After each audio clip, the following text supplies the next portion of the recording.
Wide disagreements, low expectations as Biden, Putin meet. U.S. President Joe Biden and Russian President Vladimir Putin face off on Wednesday in their first meeting since Biden took office, with wide disagreements likely and expectations low for any breakthroughs. Both have said they hope their talks in a stately lakeside Geneva villa can lead to more stable and predictable relations, even though they remain at odds over everything from arms control and cyber hacking to election interference and Ukraine. "We're not expecting a big set of deliverables out of this meeting," a senior U.S. official told reporters aboard Air Force One as Biden flew to Geneva, saying the two are expected to talk for 4 or 5 hours starting at around 1 p.m., 11 o'clock GMT. "I'm not sure that any agreements will be reached," said Putin's foreign policy advisor Yuri Ushakov. Relations have deteriorated for years, notably with Russia's 2014 annexation of Crimea from Ukraine, its 2015 intervention in Syria, and U.S. charges, denied by Moscow, of its meddling in the 2016 election that brought Donald Trump to the White House. They sank further in March when Biden said he thought Putin was a killer, prompting Russia to recall its ambassador to Washington for consultations. The United States recalled its ambassador in April. Neither has since returned. The senior U.S. official said the United States aimed for a set of taskings, Washington jargon for assigning aides to work on specific issues, about areas where working together can advance our national interests and make the world safer.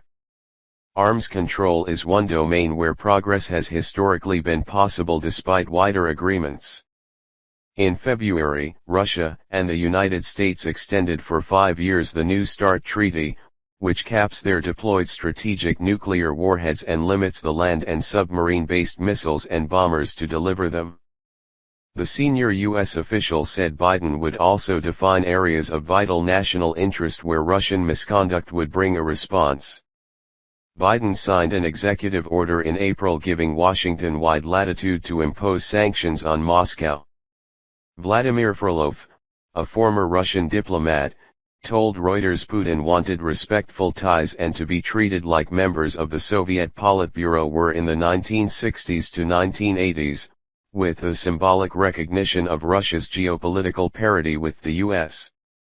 In exchange, they, Moscow, would be willing to cut back on some of the loony stuff, Frolov said, saying he meant no poisonings, no physical violence, no arrests/kidnappings of US and Russian nationals.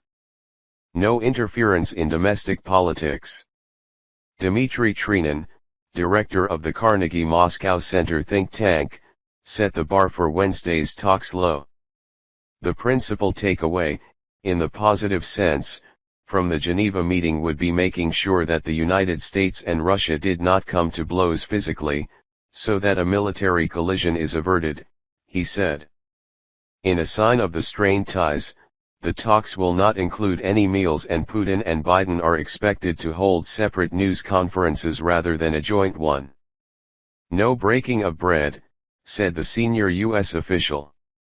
While the issues may be vexing, the surroundings will be serene when the presidents meet in Villa Lagrange, an elegant grey mansion set in a 30-hectare, nearly 75-acre, park overlooking Lake Geneva. In contrast to Trump, whose 2018 summit with Putin in Helsinki included a meeting accompanied only by interpreters, Biden and Putin are not expected to have any solo dealings. Standing beside Putin in Helsinki, Trump refused to blame the Russian leader for meddling in the 2016 U.S. election, casting doubt on the findings of his own intelligence agencies and sparking a storm of domestic criticism.